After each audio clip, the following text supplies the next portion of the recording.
প্রতিদিন কবর, যার কবর যেখানে, তার কবর তাকে ডাক দিয়ে বলে, ও আল্লাহর বান্দা শোনো, আনা বাইতুদ দুধ, আমি পোকামাকড়ের ঘর।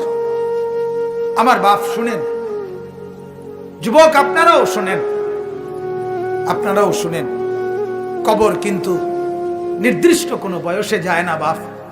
প্রতিদিন কোলের বাচ্চাও কবরে যায়, 90 বছরের বুড়াও কবরে যায়, 16 বছরের 20 বছরের তাকড়া জওয়ানও কবরে যায়।